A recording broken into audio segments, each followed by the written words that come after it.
한국이요? 김치 냄새 나지 않나요? 프랑스 명문고 학생들의 비웃음이 공항을 가득 채웠습니다. 프랑스 음식이 세계 최고야. 미슐랭이 증명하잖아. 그러나 믿을 수 없는 일이 일어났습니다. 편의점에서 3시간 학생들이 나오지 않았습니다. 새벽 2시 백반집, 11가지 반찬에 경악했죠.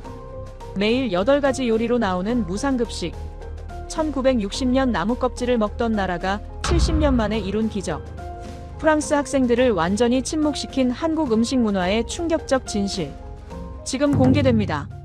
시작 전에 구독과 좋아요 버튼을 눌러주시면 영상 제작에 큰 힘이 됩니다. 지금 이 이야기를 어디에서 듣고 계신지도 댓글로 알려주세요. 그럼 바로 시작할게요. 안녕하세요. 저는 장마르크입니다. 파리 리세 앙리 4세에서 15년째 문화교사로 일하고 있습니다. 사실 저와 한국의 인연은 10년 전으로 거슬러 올라갑니다. 당시 유네스코 교육교류 프로그램으로 서울에서 3개월을 보냈는데 그때 경험한 한국의 교육열과 문화적 깊이가 제 인생관을 바꿔놓았습니다. 그래서 이번 한국문화 탐방 프로그램을 제안했을 때 누구보다 설렜습니다. 하지만 샤를 드골 공항 출국장에서 만난 학생들의 표정을 보는 순간 제 기대는 걱정으로 바뀌었습니다. 앙투안이 여권을 손에 들고 한숨을 쉬었습니다. 선생님, 왜 하필 한국이에요? 런던이나 로마는 안 되나요? 옆에 있던 클로에가 거들었죠. 맞아요. 한국이 뭐가 있다고요? 삼성이랑 K-팝 말고요.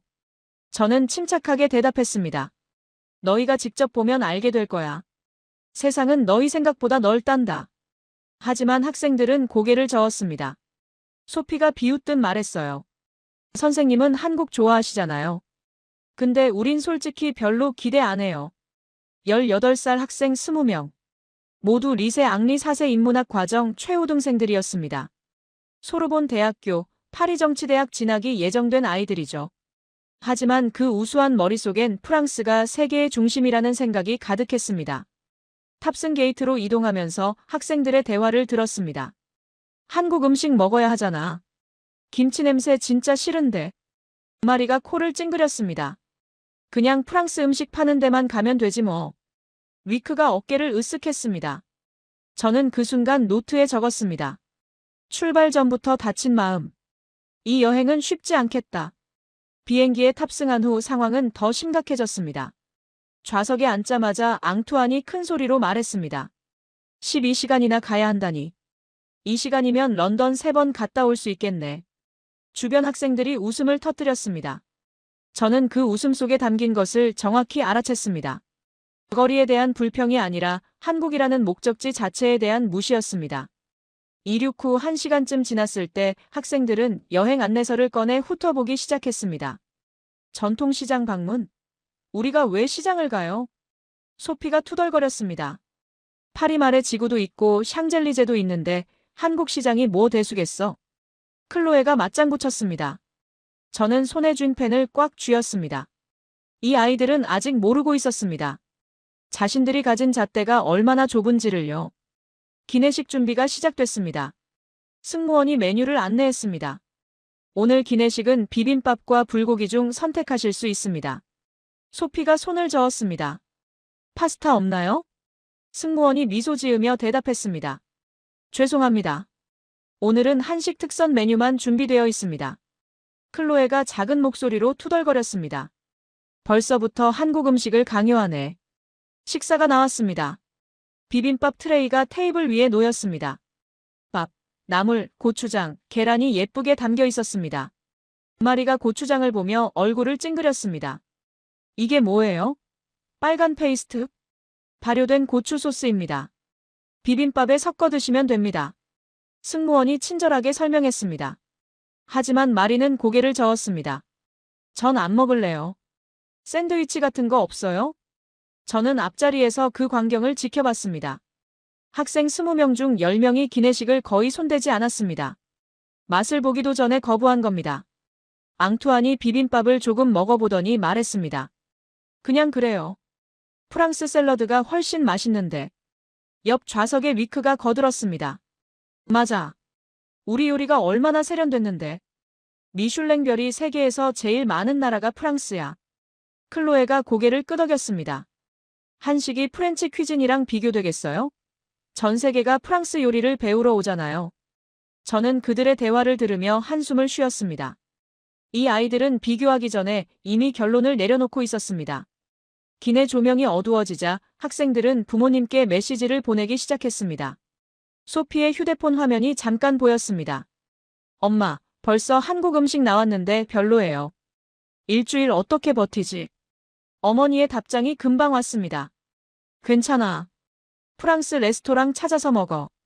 한국 음식은 위생이 걱정되니까. 저는 그 대화를 보며 씁쓸함을 느꼈습니다. 부모 세대의 편견이 자녀에게 그대로 전해지고 있었습니다. 몇 시간 후 기내에서 간단한 토론 시간을 가졌습니다. 학생들에게 한국에 대해 알고 있는 것을 물어봤습니다.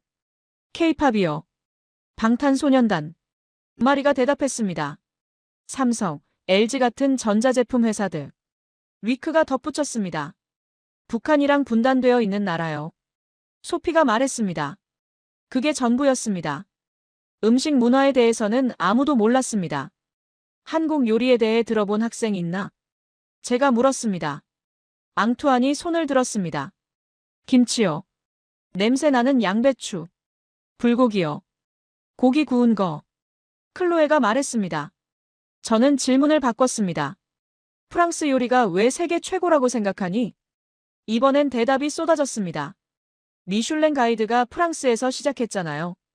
역사가 길어요. 수백 년 전통이요. 기술이 정교해요. 소스만 해도 수십 가지예요.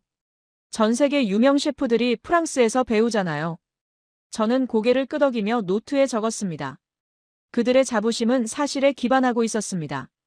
하지만 그 자부심이 다른 문화를 무시하는 오만함으로 변했습니다. 그럼 한국 요리는 어떻다고 생각하니? 침묵이 흘렀습니다. 잠시 후 소피가 조심스럽게 말했습니다. 잘 모르겠어요. 근데 프랑스보단 못할 것 같아요.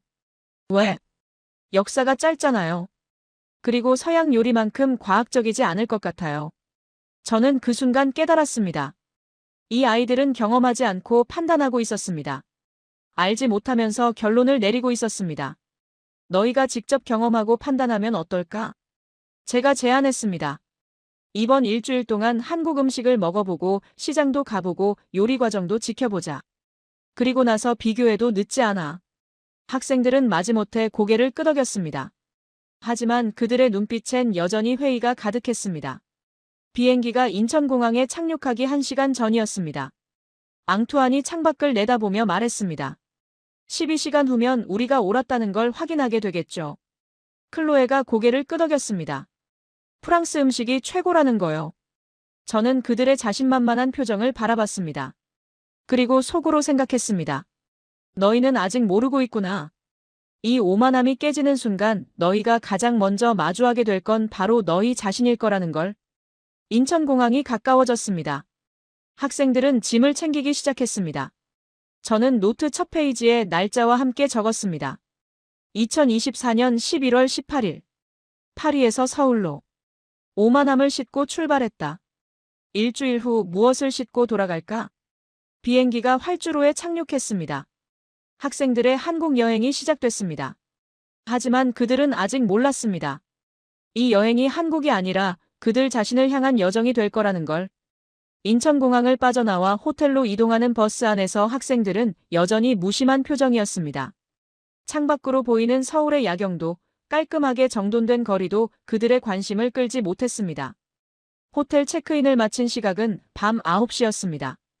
긴 비행으로 모두 지쳐 보였지만 시차 때문에 잠은 오지 않았습니다. 저는 학생들을 로비에 모았습니다. 배고픈 사람? 15명이 손을 들었습니다. 기내식을 거부했던 아이들이었습니다. 근처 편의점 가볼까? 간단한 걸 사 먹자. 학생들은 시큰둥하게 따라 나섰습니다. 호텔에서 도보 3분 거리에 24시간 편의점이 있었습니다. 자동문이 열리는 순간 형광등 불빛이 환하게 쏟아졌습니다. 그리고 그 순간부터 모든 것이 달라졌습니다.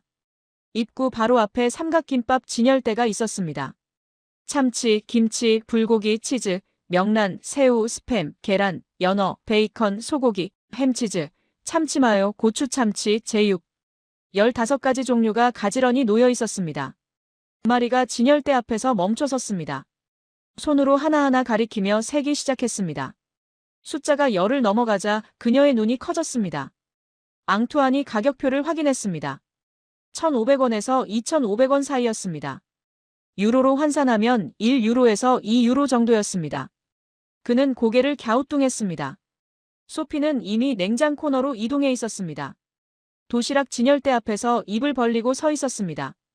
제육볶음 도시락, 불고기 도시락, 치킨 마요 도시락, 돈가스 도시락, 김치볶음밥, 오므라이스, 스팸 마요, 참치 마요, 새우볶음밥.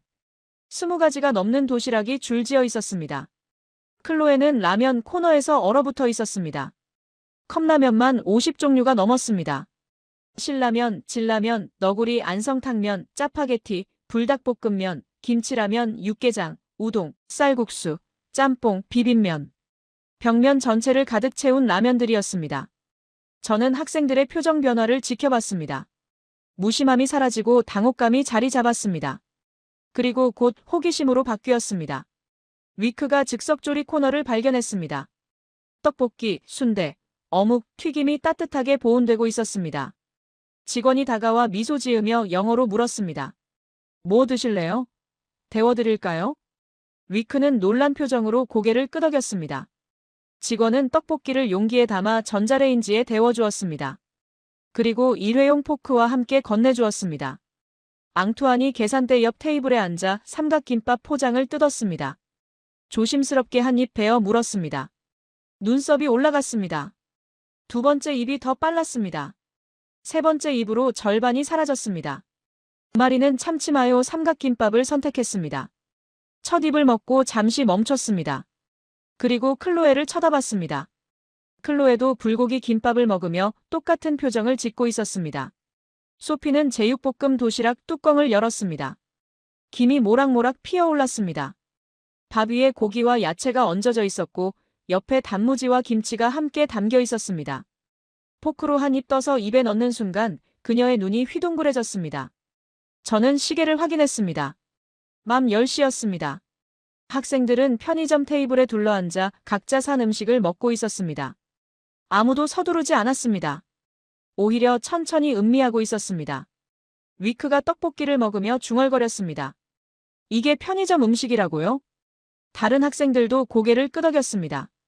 파리 편의점이 떠올랐을 겁니다. 상한 샌드위치, 딱딱한 빵, 과자, 탄산음료. 그게 전부였으니까요. 앙투안이 두 번째 삼각김밥을 들고 가격표를 다시 확인했습니다. 2,000원. 1유로 50센트. 파리에서 이 가격이면 작은 초콜릿바 하나 살 수 있는 금액이었습니다. 소피는 도시락을 다 비우고 냉장 코너로 다시 갔습니다. 이번엔 컵라면을 골랐습니다. 계산을 하고 테이블로 돌아와 뜨거운 물을 부었습니다. 편의점 안에 무료 정수기가 있었고 뜨거운 물도 제공됐습니다. 클로에가 신기한 듯 정수기를 바라봤습니다. 차가운 물, 미지근한 물, 뜨거운 물 버튼이 있었습니다. 컵도 무료로 제공됐습니다. 시계를 보니 밤 11시가 넘어가고 있었습니다. 저는 학생들에게 슬슬 돌아가자고 말하려 했습니다. 하지만 마리가 다시 진열대 앞에 서 있었습니다. 이번엔 음료수 코너였습니다. 바나나 우유, 딸기 우유, 초코 우유, 커피 우유, 식혜, 수정과 미숫가루, 옥수수 수염차, 보리차. 생소한 음료들이 가득했습니다. 마리는 바나나 우유를 하나 집었습니다. 귀여운 노란색 용기였습니다.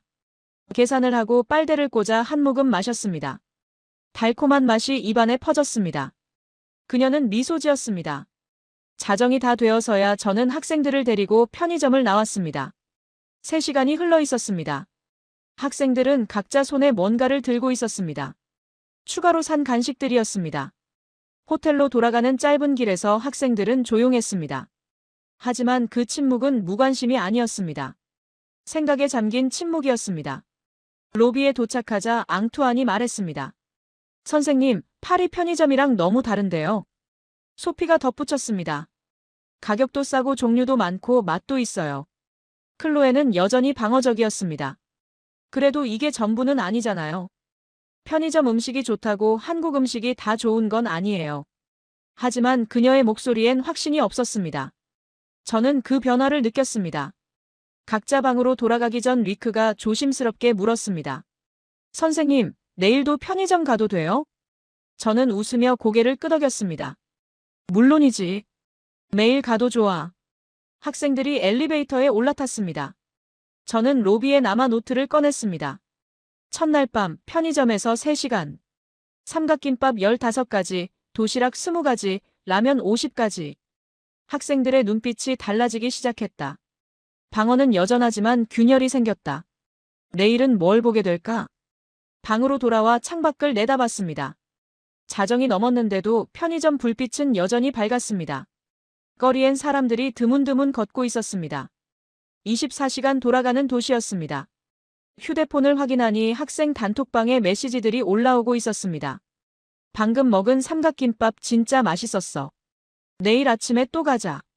라면도 먹어보고 싶은데. 그리고 앙투안의 메시지가 올라왔습니다. 근데 왜 파리는 편의점이 이렇게 안 돼 있지? 그 질문에 아무도 답하지 않았습니다. 답을 모르니까요. 하지만 질문 자체가 중요했습니다. 그들이 비교하기 시작했다는 증거였으니까요. 저는 휴대폰을 내려놓고 잠자리에 들었습니다. 내일은 새벽 2시에 일어나는 학생들이 있을 거라는 예감이 들었습니다.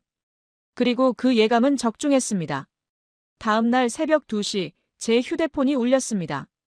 학생 단톡방에서 메시지 알림이 계속 울리고 있었습니다. 선생님, 저 잠이 안 와요. 배고파요. 편의점 갈 수 있어요? 6명의 학생이 깨어 있었습니다. 시차 적응에 실패한 거였습니다. 저는 옷을 챙겨 입고 로비로 내려갔습니다.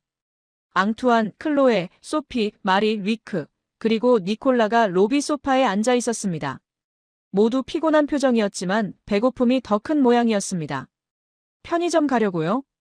학생들이 고개를 끄덕였습니다. 저는 잠시 생각하다가 다른 제안을 했습니다. 식당 가볼까? 제대로 된 한식을. 새벽 2시에 여는 식당이 있어요?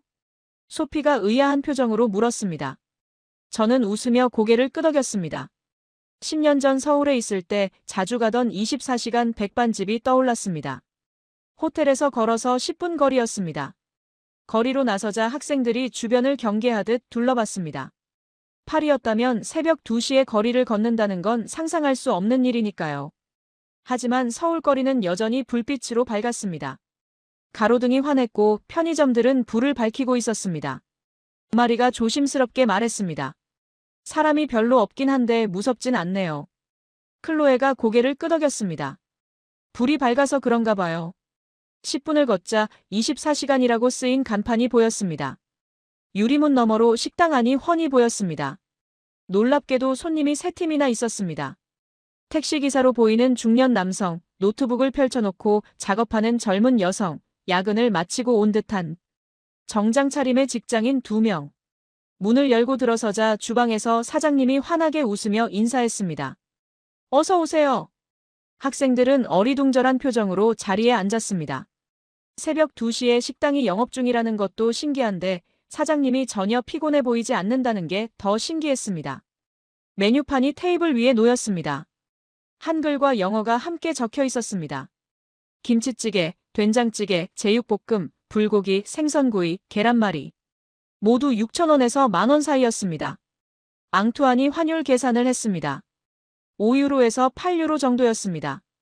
파리에서 새벽에 제대로 된 식사를 하려면 최소 20유로는 내야 합니다. 사장님이 다가와 능숙한 영어로 물었습니다. 처음이에요? 뭐가 좋을지 추천해 드릴까요? 학생들이 고개를 끄덕이자 사장님은 메뉴를 가리키며 설명했습니다. 김치찌개는 한국의 기본 요리예요. 맵지만 맛있어요. 된장찌개는 덜 매워요. 제육볶음은 돼지고기 볶은 거고요. 위크가 조심스럽게 물었습니다. 반찬은 따로 주문해야 해요? 사장님이 웃으며 대답했습니다. 아니요, 기본으로 나와요. 리필도 무료예요. 학생들이 서로 얼굴을 마주봤습니다. 무료 반찬이라는 개념이 낯설었습니다. 저는 김치찌개 6인분을 주문했습니다. 사장님이 주방으로 들어가자 학생들이 작은 목소리로 대화를 나눴습니다. 반찬이 무료라고요? 리필도 된다고요? 이 가격에? 잠시 후 음식이 나오기 시작했습니다. 먼저 반찬들이 테이블을 가득 채웠습니다. 김치, 콩나물, 시금치, 무생채, 멸치볶음, 계란말이, 감자조림, 오이무침, 깻잎절임, 젓갈, 김. 11가지 반찬이었습니다. 소피가 반찬 접시들을 하나하나 세었습니다. 숫자를 세면서 그녀의 눈이 점점 커졌습니다.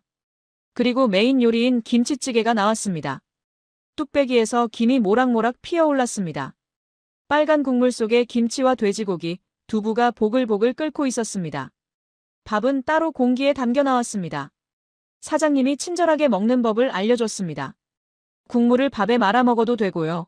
반찬이랑 같이 먹어도 돼요. 김치찌개는 뜨거우니까 조심하세요. 학생들은 조심스럽게 숟가락을 들었습니다. 앙투안이 먼저 국물을 한 숟가락 떠서 입에 넣었습니다. 매운맛이 입안에 퍼졌습니다. 그는 눈을 감았습니다. 그리고 다시 한 숟가락을 떴습니다. 클로에는 밥 위에 김치찌개 국물을 조금 부어 먹었습니다. 뜨거운 국물이 밥과 섞이며 김치의 신맛과 돼지고기의 감칠맛이 어우러졌습니다. 그녀는 말없이 계속 숟가락을 움직였습니다. 마리는 반찬들을 하나씩 맛보고 있었습니다. 콩나물의 아삭한 식감, 시금치의 고소한 맛, 멸치볶음의 달콤한 맛. 각각의 반찬이 다른 맛을 냈습니다. 니콜라가 계란말이를 먹으며 중얼거렸습니다. 이거 하나하나가 다 요리네요. 리크는 이미 김치찌개 한 그릇을 거의 비웠습니다. 그는 주변을 둘러보다가 사장님을 불렀습니다. 저기요, 밥 더 주문할 수 있어요? 사장님이 웃으며 대답했습니다. 밥은 무료 리필이에요. 가져다 드릴게요. 학생들이 놀란 표정을 지었습니다. 밥까지 무료 리필이라니. 사장님이 새 밥공기를 가져다 주며 물었습니다. 반찬 더 필요한 거 있어요? 김치? 콩나물? 소피가 조심스럽게 말했습니다. 김치 조금만 더 주실 수 있어요? 사장님은 주방으로 들어가 김치를 가득 담아왔습니다. 그리고 덤으로 계란말이도 하나 더 얹어줬습니다. 많이 드세요.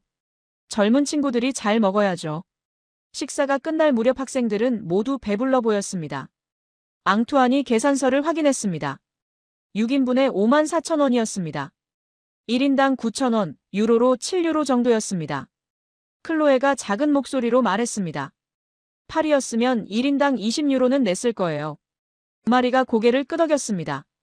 그것도 반찬 하나 없이요. 계산을 마치고 나오려는데 사장님이 손을 흔들며 배웅했습니다. 또 오세요. 한국 여행 재미있게 하세요. 새벽 3시 호텔로 돌아가는 길이었습니다. 학생들은 배가 불러서인지 말이 없었습니다. 하지만 그 침묵은 생각에 잠긴 침묵이었습니다.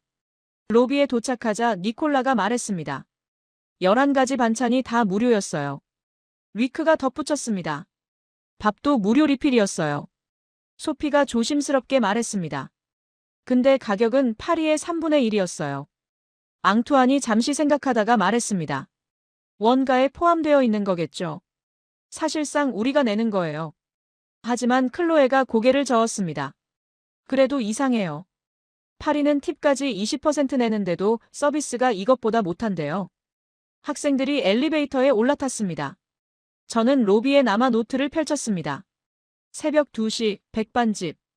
11가지 반찬 무료 리필. 사장님의 자연스러운 친절. 1인당 7유로. 학생들의 방어가 약해지고 있다. 질문이 바뀌기 시작했다. 왜 한국은 이렇게 싸지에서 왜 파리는 이렇게 비싸지로. 방으로 돌아와 창밖을 내다봤습니다. 새벽 3시인데도 거리 곳곳에 불빛이 보였습니다. 24시간 돌아가는 도시. 새벽에도 따뜻한 밥을 먹을 수 있는 도시. 휴대폰을 확인하니 학생 단톡방에 메시지가 올라와 있었습니다. 방금 먹은 김치찌개 진짜 맛있었어. 반찬도 엄청 많았고. 새벽인데도 사장님이 피곤한 기색이 하나도 없었어.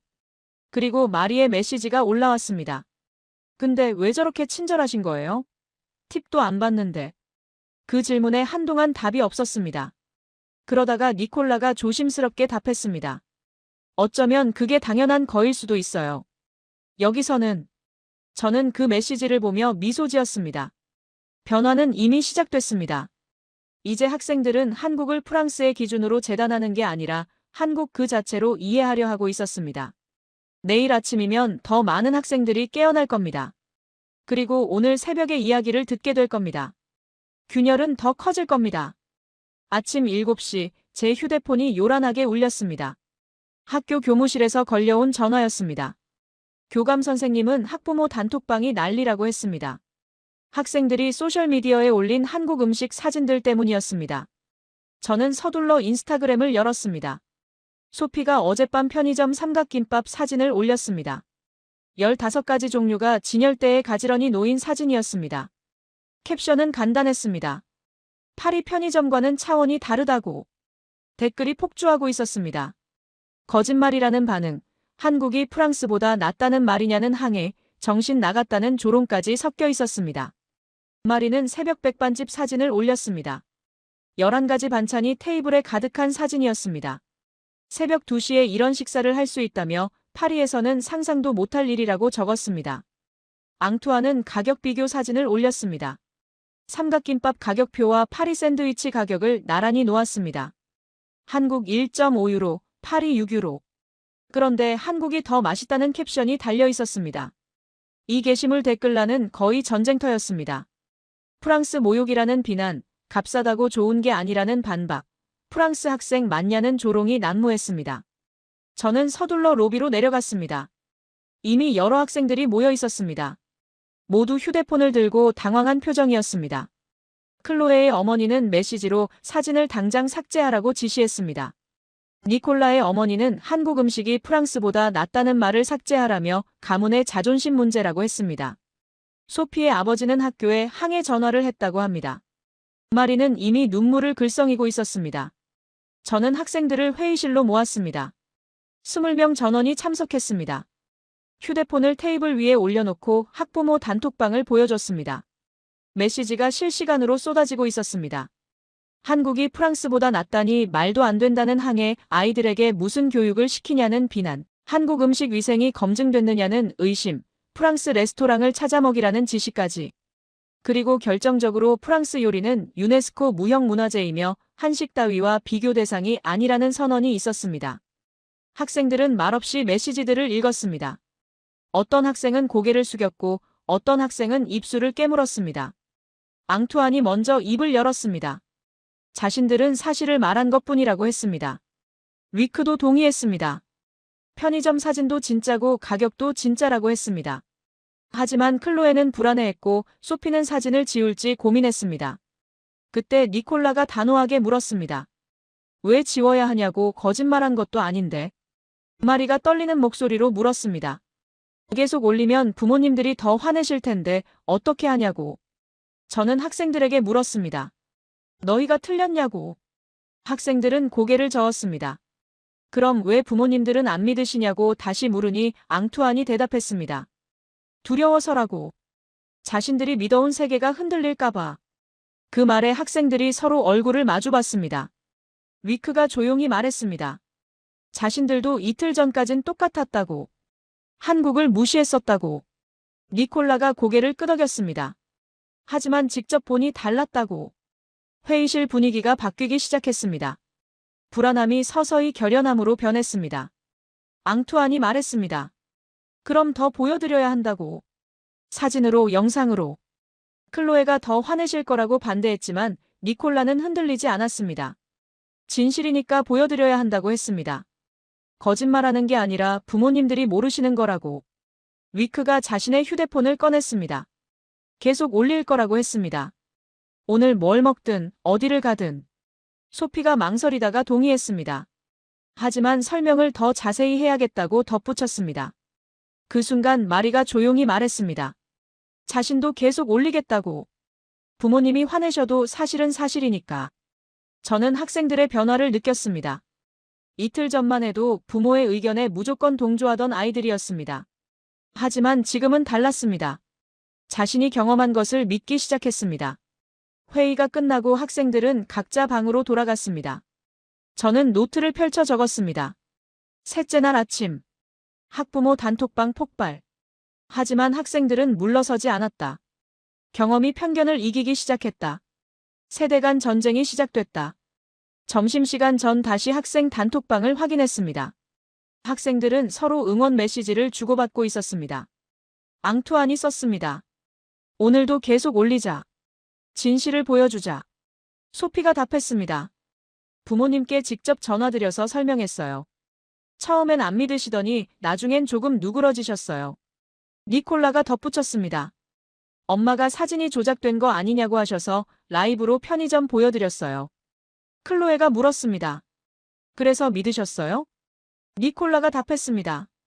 아직은 반신반의하세요. 근데 예전보다는 나아요. 저는 그 대화를 보며 미소 지었습니다. 학생들이 스스로 싸우기 시작했습니다. 부모 세대의 편견에 맞서 자신들의 경험을 방어하고 있었습니다. 오후가 되자 학부모 단톡방 분위기가 조금 달라졌습니다. 여전히 비판적이었지만 질문이 섞이기 시작했습니다. 정말 편의점에 저렇게 많은 종류가 있나요? 새벽 2시에 식당이 영업한다고요? 가격이 정말 저렇게 싸요? 학생들의 부모 몇몇이 직접 한국 편의점을 인터넷으로 검색하기 시작했습니다. 그리고 학생들이 올린 사진이 과장이 아니라는 걸 확인했습니다. 하지만 여전히 대다수는 회의적이었습니다. 한 학부모가 썼습니다. 그래도 프랑스 요리의 품격과는 비교할 수 없습니다. 가격과 양이 전부는 아니에요. 저는 그 메시지를 보며 생각했습니다. 그들은 아직 모르고 있습니다. 한식이 단순히 싸고 양이 많은 음식이 아니라는 걸. 과학이 있고 역사가 있고 철학이 있다는 걸. 학생들도 곧 알게 될 겁니다. 내일 시장에 가면. 넷째 날 아침 광장시장으로 향했습니다. 학생들은 버스 안에서 여전히 부모님과 메시지를 주고받고 있었습니다. 하지만 어제와는 달리 당당한 표정이었습니다. 시장 입구에 들어서자 학생들이 주변을 둘러봤습니다. 좁은 골목, 빼곡한 가게들, 사람들의 활기찬 목소리. 파리 마르쉐와는 완전히 다른 풍경이었습니다. 먹자 골목으로 들어갔습니다. 양쪽으로 작은 식당들이 늘어서 있었습니다. 떡볶이, 순대, 튀김, 빈대떡, 마약김밥. 익숙하지 않은 음식 이름들이 간판마다 적혀 있었습니다. 한 떡볶이 가게 앞에서 멈춰 섰습니다. 60대로 보이는 할머니가 큰 냄비 앞에서 떡볶이를 볶고 계셨습니다. 빨간 소스가 보글보글 끓고 있었고 떡이 윤기나게 익어가고 있었습니다. 할머니가 우리를 보시고 환하게 웃으셨습니다. 손짓으로 앉으라고 하셨습니다. 학생들이 좁은 테이블에 둘러앉았습니다. 저는 떡볶이 5인분을 주문했습니다. 할머니가 능숙한 손놀림으로 떡을 집어넣고 양념을 추가하셨습니다. 그 과정을 지켜보던 소피가 휴대폰을 꺼내 영상을 찍기 시작했습니다. 잠시 후 떡볶이가 나왔습니다. 김이 모락모락 나는 빨간 떡과 어묵 삶은 계란이 접시에 담겨 있었습니다. 할머니가 가위로 떡을 잘라주시며 조심스럽게 영어로 말씀하셨습니다. 핫, 핫, 천천히. 학생들이 조심스럽게 젓가락을 들었습니다. 앙투안이 먼저 떡을 하나 집어 입에 넣었습니다. 매콤한 맛이 입안에 퍼졌습니다. 그는 눈을 감았습니다. 달콤함과 매콤함이 동시에 느껴졌습니다. 쫄깃한 떡의 식감도 새로웠습니다. 클로에가 어묵을 먹으며 고개를 끄덕였습니다. 위크는 이미 두 번째 떡을 먹고 있었습니다. 니콜라가 국물을 조금 맛보더니 놀란 표정을 지었습니다. 마리가 할머니께 조심스럽게 물었습니다. 이 소스는 어떻게 만드세요? 저는 통역을 해드렸습니다. 할머니가 웃으시며 주방을 가리키셨습니다. 따라오라는 손짓이었습니다. 학생들이 주방 쪽으로 모였습니다. 할머니가 커다란 통을 열어 보여주셨습니다. 고추장이 가득 담겨 있었습니다. 할머니가 설명하기 시작하셨습니다. 저는 옆에서 통역했습니다. 이 고추장은 3년 숙성한 거라고 하셨습니다. 직접 담근 게 아니라 전통 방식으로 만드는 장인에게서 사오신다고 했습니다. 고추장만 좋아서는 안 되고 여기에 물엿, 설탕, 간장, 다진 마늘, 생강을 넣는다고 하셨습니다. 그런데 비율이 중요하다고 하셨습니다. 20년 동안 시행착오를 거쳐 지금의 배합을 찾아냈다고 했습니다. 고추장과 물엿의 비율이 3대1 설탕은 물엿의 절반, 간장은 전체의 10%. 학생들이 진지하게 듣고 있었습니다. 앙투안이 노트를 꺼내 메모하기 시작했습니다. 할머니가 또 다른 통을 여셨습니다. 멸치가 가득 담겨 있었습니다.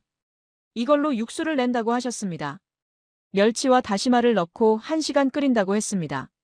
그 육수에 떡을 넣고 끓이면 떡이 부드러우면서도 쫄깃해진다고 하셨습니다. 소피가 조심스럽게 물었습니다. 레시피를 배울 수 있을까요? 할머니가 크게 웃으셨습니다. 그리고 말씀하셨습니다. 20년 걸렸다고. 하루아침에 되는 게 아니라고. 하지만 기본은 알려줄 수 있다고 하셨습니다. 할머니는 천천히 과정을 보여주셨습니다. 먼저 육수를 끓이는 법, 고추장 양념을 만드는 법, 떡을 넣는 타이밍, 불 조절하는 법. 하나하나 세심하게 설명해 주셨습니다. 학생들은 휴대폰으로 영상을 찍고 메모를 했습니다. 니콜라가 중얼거렸습니다. 이거 완전히 과학이네요. 위크가 고개를 끄덕였습니다. 프렌치 소스 만드는 거랑 비슷해요. 비율이 중요하고 시간이 중요하고. 앙투안이 할머니께 물었습니다. 프랑스에도 소스 장인들이 있어요. 20년, 30년 경력으로 소스를 만들죠. 할머니도 그런 분이신 거네요. 할머니가 제 통역을 듣고 웃으시며 고개를 끄덕이셨습니다. 그리고 말씀하셨습니다. 음식은 나라가 다르지만 정성은 같다고. 테이블로 돌아와 떡볶이를 다시 먹었습니다. 이번엔 맛이 다르게 느껴졌습니다. 단순히 매운 음식이 아니었습니다. 3년 숙성 고추장, 1시간 끓인 육수, 20년 시행착오로 찾아낸 비율. 그 모든 게 한 접시에 담겨 있었습니다. 클로에가 떡볶이를 먹으며 조용히 말했습니다. 우리가 무시했던 거네요. 마리가 고개를 끄덕였습니다. 한식도 프렌치만큼 정교해요. 아니, 어쩌면 더. 소피가 휴대폰으로 사진을 찍었습니다. 할머니의 손, 떡볶이 냄비, 양념통들. 그리고 인스타그램에 올렸습니다. 캡션은 이랬습니다. 20년 경력 떡볶이 장인. 3년 숙성 고추장. 프랑스 소스 장인과 같은 정신. 한식은 단순하다고 생각했던 제가 부끄럽습니다. 계산을 할 때 가격을 확인했습니다. 5인분에 2만 원이었습니다. 1인당 4,000원, 약 3유로였습니다. 앙투안이 중얼거렸습니다. 파리에서 이 정도 장인의 음식을 먹으려면 1인당 30유로는 내야 해요. 할머니가 손을 흔들며 배웅해 주셨습니다. 학생들이 깊게 인사했습니다. 니콜라는 할머니께 프랑스어로 감사하다고 말했습니다. 할머니는 무슨 뜻인지 모르셨지만 환하게 웃으셨습니다. 시장을 나오는 길에 학생들은 조용했습니다. 생각에 잠긴 표이였습니다. 위크가 먼저 입을 열었습니다. 우리가 프렌치 퀴즈만 고급이라고 생각했어요. 니콜라가 덧붙였습니다. 한식은 단순하고 기술이 없다고 생각했고요. 소피가 고개를 저었습니다. 완전히 틀렸어요. 기술도 있고 과학도 있고 역사도 있어요. 마리가 휴대폰을 확인했습니다. 방금 올린 게시물에 댓글이 달리기 시작했습니다. 학부모들이었습니다. 3년 숙성이라고? 정말? 20년 경력이면 진짜 장인이네. 혹시 레시피 받아올 수 있어? 분위기가 조금씩 바뀌고 있었습니다. 처음엔 부정하던 학부모들이 이제는 궁금해하기 시작했습니다. 버스로 돌아가는 길에 저는 노트를 펼쳤습니다. 넷째 날 광장시장. 떡볶이 할머니의 20년. 학생들이 깨달았다. 한식도 장인 정신이 있다는 것을. 프렌치만 고급이 아니라는 것을. 학부모들도 조금씩 흔들리기 시작했다. 호텔로 돌아와 학생 단톡방을 확인했습니다. 학생들이 서로 메시지를 주고받고 있었습니다. 앙투안이 썼습니다. 내일은 뭘 배울까요? 클로에가 답했습니다. 김치박물관 간대요. 발효과학 배운대요. 니콜라가 덧붙였습니다. 발효라면 프랑스 치즈랑 비교할 수 있겠네요. 소피가 물었습니다. 치즈가 이길까요? 김치가 이길까요? 위크가 답했습니다. 이기고 지는 게 아니라 다른 거겠죠. 할머니 말씀대로 나라는 다르지만 정성은 같은 거요. 저는 그 대화를 보며 미소 지었습니다. 학생들이 달라지고 있었습니다. 비교에서 이해로, 판단에서 존중으로. 다섯째 날 오전, 김치박물관으로 향했습니다. 버스 안에서 학생들은 어제 올린 게시물 반응을 확인하고 있었습니다. 학부모 단톡방 분위기가 눈에 띄게 달라져 있었습니다. 너희가 본 게 정말 그래? 장인 정신이 있다니 놀랍네. 그래도 프랑스 요리의 섬세함과는 다르겠지. 여전히 방어적이었지만 적어도 무조건적인 부정은 아니었습니다. 박물관에 도착하자 입구부터 학생들의 시선을 사로잡았습니다. 거대한 김치 항아리들이 전시되어 있었고 벽면에는 각 지역별 김치 사진들이 걸려 있었습니다. 안내원이 영어로 설명을 시작했습니다. 한국에는 약 600가지 종류의 김치가 있다고 했습니다. 앙투안이 놀란 표정으로 물었습니다. 600가지요? 김치가 한 종류가 아니에요? 안내원이 웃으며 고개를 저었습니다. 배추김치, 깍두기, 총각김치, 오이소박이, 파김치, 갓김치, 나박김치, 동치미, 백김치. 기본 종류만 수십 가지이고 지역마다 재료와 방법이 달라 600가지가 넘는다고 했습니다. 벽면 지도 앞으로 이동했습니다. 한국 지도에 지역별 김치가 표시되어 있었습니다. 서울은 보쌈김치, 전라도는 고들빼기김치, 경상도는 깍두기, 강원도는 더덕김치, 제주도는 동지김치. 클로에가 지도를 보며 중얼거렸습니다. 프랑스 치즈랑 비슷하네요. 지역마다 다른 거. 안내원이 고개를 끄덕였습니다. 그리고 한 가지 더 중요한 차이가 있다고 했습니다. 프랑스 치즈는 약 400여 종류인데 김치는 600종류가 넘는다고. 학생들이 서로 얼굴을 마주봤습니다. 프랑스가 치즈로 유명한데 김치 종류가 더 많다는 사실이 충격이었습니다. 다음 전시실로 이동했습니다. 발효 과학 섹션이었습니다. 큰 스크린에 김치의 발효 과정이 현미경 영상으로 보여지고 있었습니다. 안내원이 설명을 이어갔습니다. 김치 1g에는 약 10억 마리의 유산균이 있다고 했습니다. 락토바실러스라는 유산균이 발효 과정에서 자연적으로 증식한다고 했습니다. 니콜라가 손을 들었습니다. 10억 마리요? 1g에? 안내원이 확인했습니다. 제대로 숙성된 김치 1g에 약 10억에서 100억 마리의 유산균이 있다고. 이는 요구르트보다 많은 수치라고 했습니다. 소피가 휴대폰을 꺼내 검색하기 시작했습니다. 요구르트의 유산균 수를 확인하고 있었습니다. 잠시 후 그녀가 말했습니다. 요구르트는 100ml당 1억 마리예요. 김치가 훨씬 많네요. 다음 패널로 이동했습니다. 김치의 영양 성분이 표시되어 있었습니다. 비타민 A, 비타민 C, 비타민 K, 칼슘, 철분, 식이섬유. 그리고 칼로리는 100g당 15칼로리에 불과했습니다. 마리가 노트에 적기 시작했습니다. 그녀는 학교에서 영양학을 선택한 학생이었습니다. 발효실 재현 공간에 들어갔습니다. 실제 김치가 담긴 항아리들이 놓여 있었고 온도계가 설치되어 있었습니다. 안내원이 설명했습니다. 김치는 온도가 매우 중요하다고. 0도에서 5도 사이에서 천천히 발효시켜야 최적의 맛과 영양을 얻을 수 있다고 했습니다. 너무 따뜻하면 과발효되어 씌어지고 너무 차가우면 발효가 안 된다고. 앙투안이 메모하며 말했습니다. 프랑스 치즈도 똑같아요. 온도와 습도 조절이 핵심이에요. 위크가 덧붙였습니다. 숙성 시간도 중요하고요. 브리 치즈는 4주, 콩테 치즈는 12개월. 안내원이 고개를 끄덕였습니다. 김치도 마찬가지라고. 백김치는 2일이면 되지만 묵은지는 1년 이상 숙성한다고 했습니다. 영상실로 이동했습니다. 김장 문화를 소개하는 다큐멘터리가 상영되고 있었습니다. 가을에 온 가족이 모여 1년치 김치를 담그는 모습이었습니다. 할머니, 어머니, 며느리, 딸들이 모여 배추를 절이고 양념을 만들고 김치를 버무리는 장면. 이웃들도 함께 모여 서로 돕는 모습. 김장이 단순한 음식 준비가 아니라 공동체 문화라는 설명이 이어졌습니다. 영상이 끝나고 체험 공간으로 이동했습니다. 직접 김치를 담가볼 수 있는 곳이었습니다. 앞치마를 두르고 장갑을 낀 학생들이 테이블 앞에 섰습니다. 강사님이 준비된 재료들을 설명했습니다. 절여진 배추, 고춧가루, 젓갈, 마늘, 생강, 무채, 쪽파. 각각의 재료가 어떤 역할을 하는지 설명했습니다. 고춧가루는 매운맛과 색, 젓갈은 감칠맛, 마늘은 향과 항균 작용, 생강은 향신료, 무채는 식감과 단맛, 쪽파는 향. 학생들이 양념을 만들기 시작했습니다. 고춧가루에 젓갈을 넣고 마늘과 생강을 다져 넣었습니다. 무채와 쪽파를 썰어 넣었습니다. 소피가 양념을 섞으며 말했습니다. 이거 완전히 화학이에요. 각 재료의 성분이 반응하는 거잖아요. 강사님이 고개를 끄덕였습니다. 정확하다고. 김치는 발효 과학의 결정체라고 했습니다. 배추에 양념을 바르기 시작했습니다. 배추잎 사이사이에 양념을 골고루 펴발랐습니다. 생각보다 힘든 작업이었습니다. 클로에가 손목을 털며 말했습니다. 이거 하루에 100포기 담근다고 했죠?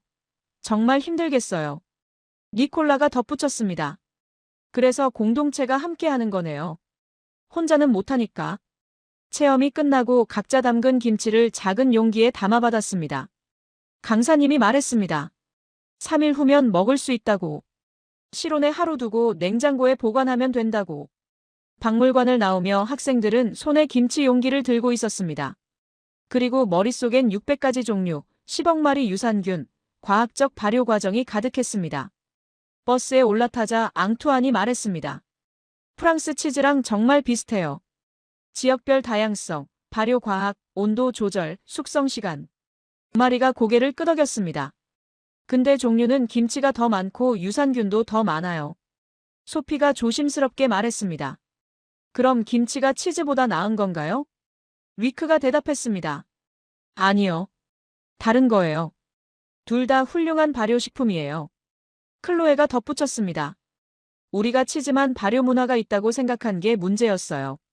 니콜라가 휴대폰을 꺼냈습니다. 김치 사진을 찍어 인스타그램에 올리기 시작했습니다. 캡션은 이랬습니다. 김치 600종, 유산균 10억 마리. 프랑스 치즈 400종, 유산균 1억 마리. 비교가 아니라 존중입니다. 둘 다 위대한 발효 문화입니다. 호텔로 돌아와 저는 학부모 단톡방을 확인했습니다. 니콜라의 게시물이 공유되고 있었습니다. 댓글들이 달라져 있었습니다. 600종이나 된다고? 유산균이 치즈보다 많네. 발효 과학이라. 우리랑 비슷하구나. 김치도 존중받을 만하네. 한 학부모가 썼습니다. 프랑스 요리가 최고라는 생각은 변함없습니다. 하지만 한식도 나름의 가치가 있는 것 같네요. 작은 변화였지만 중요한 변화였습니다. 적어도 한식을 무시하지 않게 됐으니까요. 저는 노트를 펼쳤습니다. 5째 날 김치 박물관. 600종의 다양성, 10억 마리의 과학. 학생들이 깨달았다. 발효 문화는 프랑스만의 것이 아니라는 것을.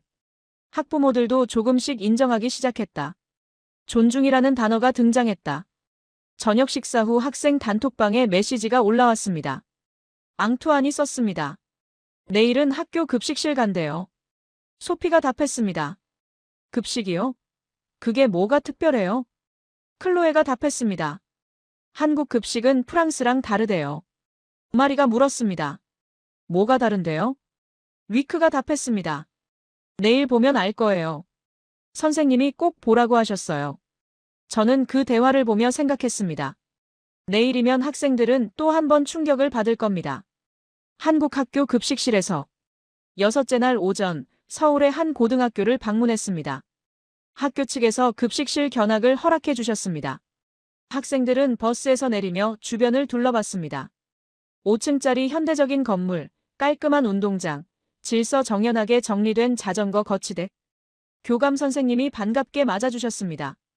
먼저 학교를 간단히 둘러보고 점심시간에 맞춰 급식실로 가기로 했습니다. 오전 11시 30분, 급식실 앞에 도착했습니다. 넓은 공간이었습니다. 약 1000명을 수용할 수 있는 크기였습니다. 학생들이 줄을 서서 기다리고 있었습니다. 프랑스 학생들도 뒤쪽에서 그 광경을 지켜봤습니다. 한국 학생들은 조용히 줄을 서 있었습니다. 밀거나 떠들지 않았습니다. 각자 손에 식판을 들고 차례를 기다렸습니다. 배식대 앞으로 이동했습니다. 조리실 유리창 너머로 조리원들이 음식을 준비하는 모습이 보였습니다. 위생복, 마스크, 위생 장갑을 착용하고 계셨습니다. 영양사 선생님이 나와 프랑스 학생들에게 설명해 주셨습니다. 저는 통역을 맡았습니다. 오늘 메뉴는 현미밥, 미역국, 제육볶음, 시금치나물, 깍두기, 배추김치, 과일이라고 하셨습니다. 그리고 우유가 추가로 제공된다고 했습니다. 소피가 세어봤습니다.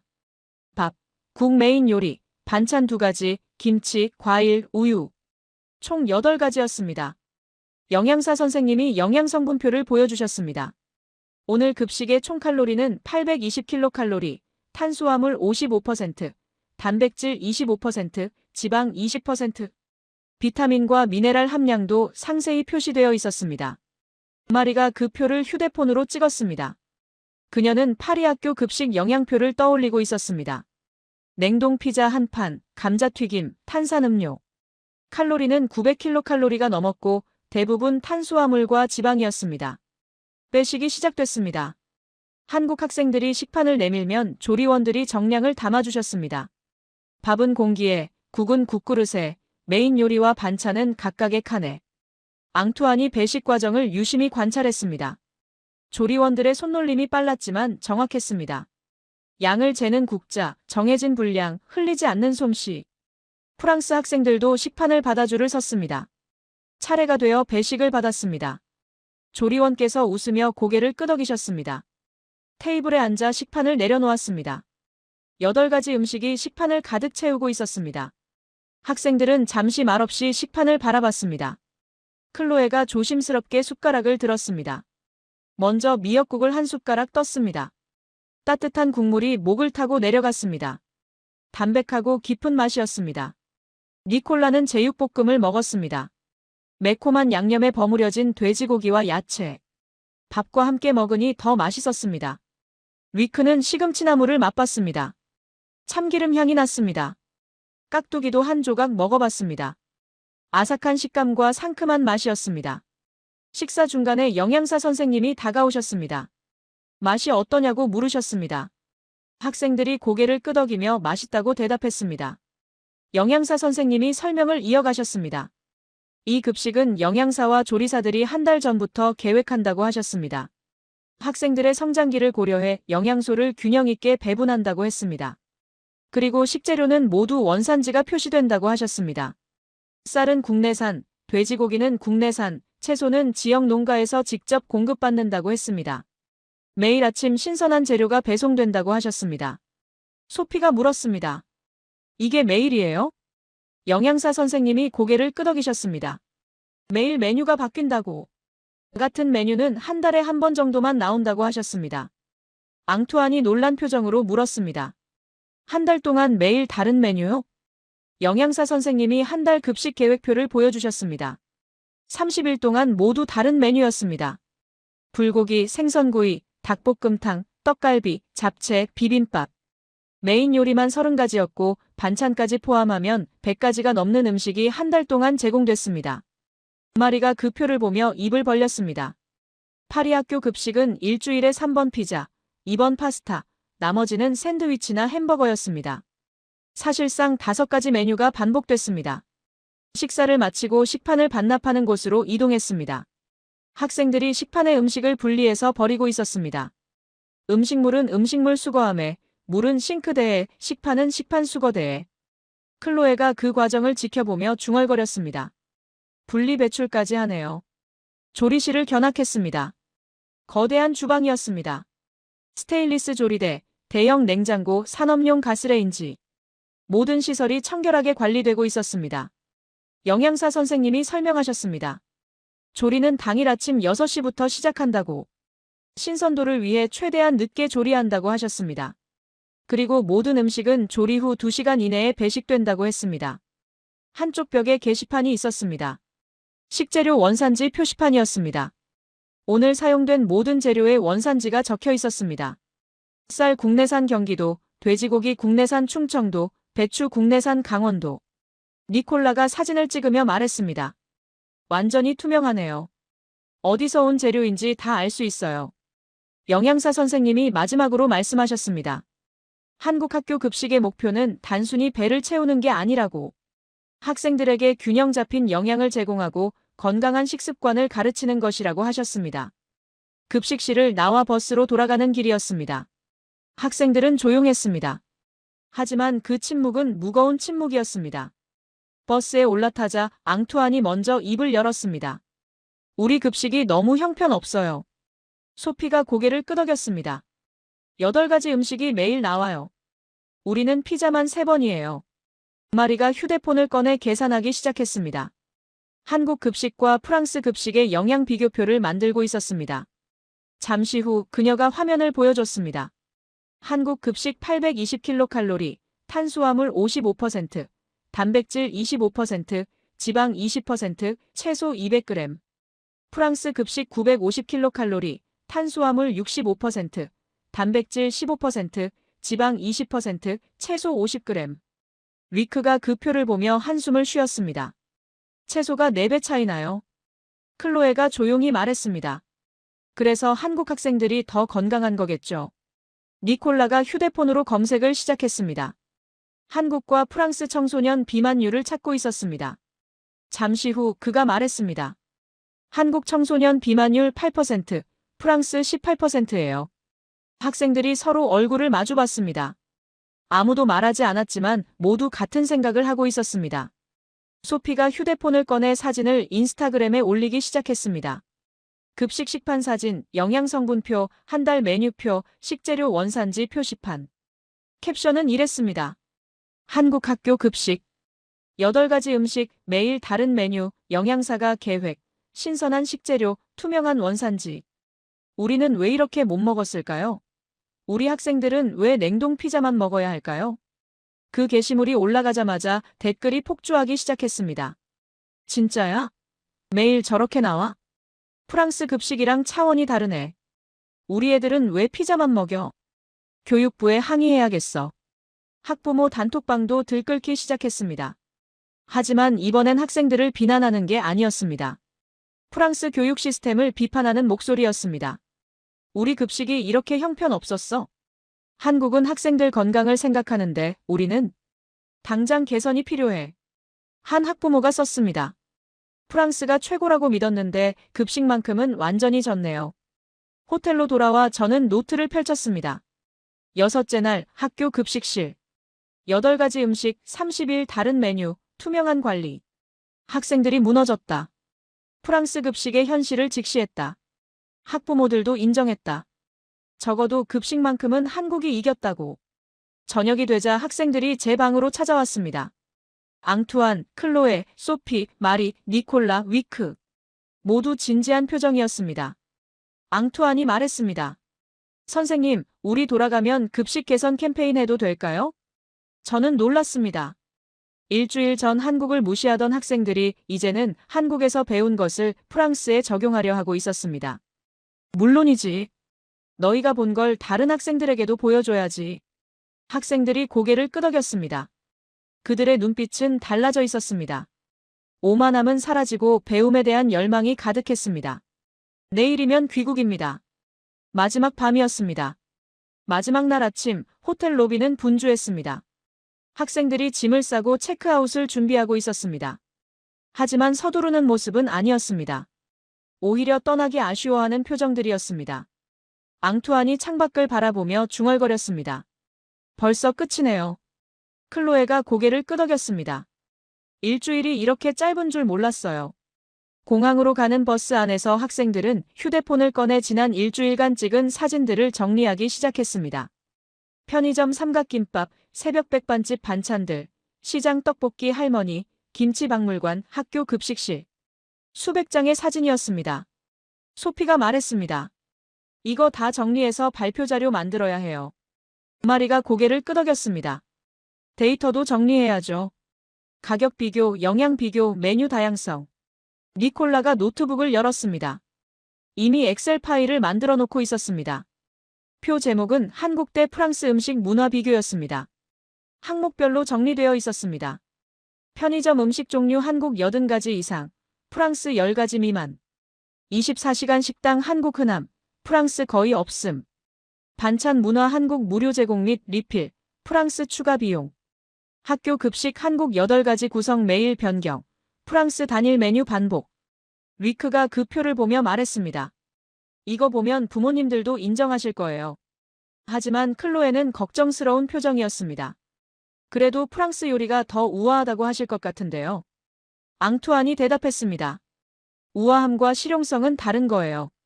한국은 실용적이고 과학적이에요. 인천공항에 도착했습니다. 체크인을 마치고 출국 심사를 통과했습니다. 면세구역에서 학생들은 마지막 쇼핑을 했습니다. 대부분 김치, 고추장, 라면을 샀습니다. 소피가 고추장 3병을 들고 왔습니다. 부모님께 드릴 거예요. 직접 맛보시라고. 마리는 김치 냉장고 카탈로그를 들고 있었습니다. 엄마한테 보여드릴 거예요. 김치 직접 담가보고 싶대요. 탑승 시간이 되어 비행기에 올랐습니다. 일주일 전 이 비행기를 탈 때와는 완전히 다른 분위기였습니다. 그때는 오만함으로 가득했지만 지금은 배움에 대한 감사함이 있었습니다. 좌석에 앉자 니콜라가 노트북을 열었습니다. 발표 자료를 만들기 시작했습니다. 첫 슬라이드 제목은 우리가 틀렸습니다였습니다. 두 번째 슬라이드는 출발 전 우리의 생각이었습니다. 한국 음식은 김치뿐, 프랑스 요리가 최고, 배울 게 없다는 생각들이 나열되어 있었습니다. 세 번째 슬라이드부터 본격적인 내용이 시작됐습니다. 편의점 15가지 삼각김밥, 가격 1.5유로. 새벽 2시 백반집, 11가지 반찬 무료 리필. 떡볶이 할머니 20년 경력, 3년 숙성 고추장. 김치 600종류, 10억 마리 유산균. 학교 급식 8가지 구성, 매일 다른 메뉴. 각 슬라이드마다 사진과 데이터가 첨부되어 있었습니다. 마지막 슬라이드는 결론이었습니다. 프랑스 요리는 위대합니다. 하지만 유일하게 위대한 것은 아닙니다. 한식도 과학이 있고 역사가 있고 철학이 있습니다. 우리는 비교가 아니라 존중을 배웠습니다. 앙투안이 그 자료를 보며 고개를 끄덕였습니다. 이거면 충분해요. 기내식이 나왔습니다. 이번에도 비빔밥과 불고기 중 선택할 수 있었습니다. 일주일 전과는 달리 모든 학생이 주저없이 선택했습니다. 소피가 비빔밥을 비비며 말했습니다. 일주일 전엔 이거 안 먹었는데. 클로에가 웃으며 대답했습니다.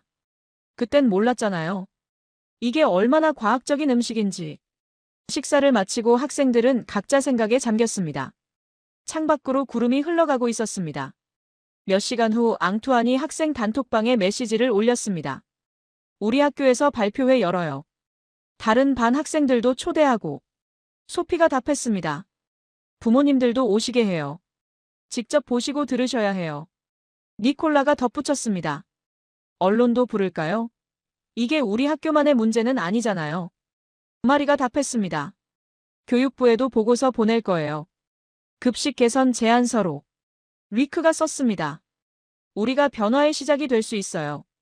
저는 그 대화를 보며 미소 지었습니다.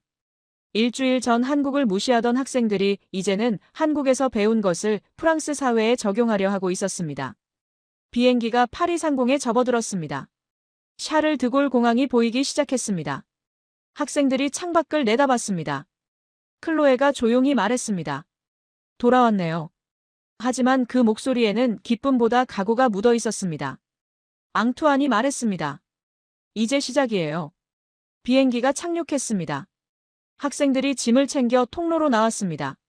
출국장으로 걸어가면서 학생들은 서로 손을 꽉 잡았습니다. 출국장 문이 열렸습니다. 학부모들이 기다리고 있었습니다. 일주일 전 떠날 때보다 훨씬 많은 부모님들이 나와 계셨습니다. 앙투안의 어머니가 먼저 다가왔습니다. 아들을 안으며 물었습니다. 어땠니? 앙투안이 대답했습니다. 엄마, 제가 많이 배웠어요. 그리고 제가 틀렸어요. 어머니가 놀란 표정으로 아들을 바라봤습니다. 소피의 아버지도 다가왔습니다. 내가 올린 사진들 다 봤어. 정말 저래? 소피가 고개를 끄덕였습니다. 네, 아빠. 제가 찍은 거예요. 과장 하나도 없어요. 클로에의 어머니가 물었습니다. 정말 한국 음식이 프랑스 음식보다 나아? 클로에가 대답했습니다. 나은 게 아니에요, 엄마. 다른 거예요. 둘 다 위대해요. 우리가 몰랐던 것뿐이에요. 공항 로비 한쪽에 학부모들과 학생들이 모였습니다. 니콜라가 노트북을 꺼내 발표 자료를 보여주기 시작했습니다. 학부모들이 화면을 지켜봤습니다. 처음엔 의심스러운 표정이었지만 점점 진지해졌습니다. 데이터를 보고 사진을 보고 영상을 보면서 표정이 변해갔습니다. 마지막 슬라이드가 끝나고 니콜라가 말했습니다. 우리는 프랑스가 자랑스럽습니다. 하지만 배울 것이 있다는 걸 알았습니다. 한국 급식을 보고 우리 급식이 부끄러웠습니다. 우리 학생들도 저렇게 먹을 수 있어야 합니다. 앙투안의 어머니가 조용히 말했습니다. 너희 말이 맞는 것 같구나. 소피의 아버지가 고개를 끄덕였습니다. 급식 문제는 우리가 교육부에 제안해야겠어. 한 학부모가 말했습니다. 다음 학부모 회의 안건으로 올리겠습니다. 공항을 빠져나와 주차장으로 걸어가는 길이었습니다. 학생들은 부모님과 함께 걸으며 일주일간의 이야기를 나눴습니다. 저는 뒤에서 그 광경을 지켜봤습니다. 그리고 노트 마지막 페이지에 적었습니다. 일주일간의 여행이 끝났다. 학생들은 한국을 이해하러 갔지만 결국 자신을 질문하며 돌아왔다. 오만함은 겸손으로, 무시는 존중으로, 판단은 배움으로 바뀌었다. 그리고 그 변화는 이제 프랑스에서 시작될 것이다. 3주 후 리세 앙리 4세 대강당에서 발표회가 열렸습니다. 학생 300명, 학부모 150명, 그리고 지역 언론사 기자들이 참석했습니다. 앙투안, 클로에, 소피, 니콜라, 마리, 위크가 무대에 섰습니다. 그들은 일주일간의 경험을 발표했습니다. 편의점, 백반집, 시장, 김치박물관, 학교 급식. 모든 이야기를 데이터와 함께 보여줬습니다. 발표가 끝나자 박수가 터져나왔습니다. 질문이 쏟아졌습니다. 정말 편의점에 80가지 음식이 있어요? 학교 급식이 매일 달라요? 김치가 600종류나 돼요? 학생들은 하나하나 답했습니다. 사진을 보여주고 영상을 보여주고 데이터를 보여줬습니다. 청중석 뒷줄에서 한 기자가 메모하고 있었습니다. 다음 날 르몽드 지역판에 기사가 실렸습니다. 제목은 한국 음식에서 배운 프랑스 학생들이었습니다. 기사는 학생들의 경험과 함께 프랑스 급식 문제를 지적했습니다. 그리고 한국의 사례를 벤치마킹할 필요가 있다고 제안했습니다. 그 기사를 시작으로 여러 언론이 관심을 보이기 시작했습니다. 교육부에도 보고가 올라갔습니다. 학교 급식 개선 논의가 시작됐습니다. 6개월 후 파리교육청은 시범 프로그램을 발표했습니다. 10개 학교에서 한국식 급식 시스템을 도입한다고 했습니다. 영양사 배치, 다양한 메뉴, 신선한 식재료, 투명한 원산지 표시. 그 10개 학교 중 하나가 리세 앙리 사세였습니다. 첫 한국식 급식이 나온 날 앙투안이 저에게 사진을 보냈습니다. 식판에 밥, 국 메인 요리, 반찬 3가지가 담겨 있었습니다. 아직 한국만큼은 아니었지만 시작이었습니다. 메시지가 함께 왔습니다. 선생님, 우리가 해냈어요. 작은 변화지만 시작이에요. 그리고 이 모든 건 한국에서 배운 겁니다. 감사합니다. 저는 그 메시지를 보며 미소 지었습니다. 일주일간의 여행이 한 학생의 인생을, 한 학교의 급식을, 그리고 조금씩 프랑스 사회를 바꿔가고 있었습니다. 창밖을 내다봤습니다. 파리의 하늘이 보였습니다. 그리고 그 하늘 너머 어딘가에 서울이 있었습니다. 학생들은 한국을 이해하러 갔지만 결국 자신을 발견하고 돌아왔습니다. 그리고 그 발견이야말로 진짜 여행의 의미였습니다. 여러분, 오늘의 이야기는 여기까지입니다. 프랑스 명문고 학생들이 한국에서 배운 건 음식이 아니라 겸손이었습니다. 오만함이 깨지는 순간 진짜 배움이 시작된다는 걸 그들은 보여줬습니다. 구독과 좋아요로 응원해주시면 더 감동적인 이야기로 찾아뵙겠습니다. 오늘도 여러분 모두 따뜻하고 건강한 하루 보내시길 바랍니다. 긴 영상 끝까지 시청해주셔서 감사합니다.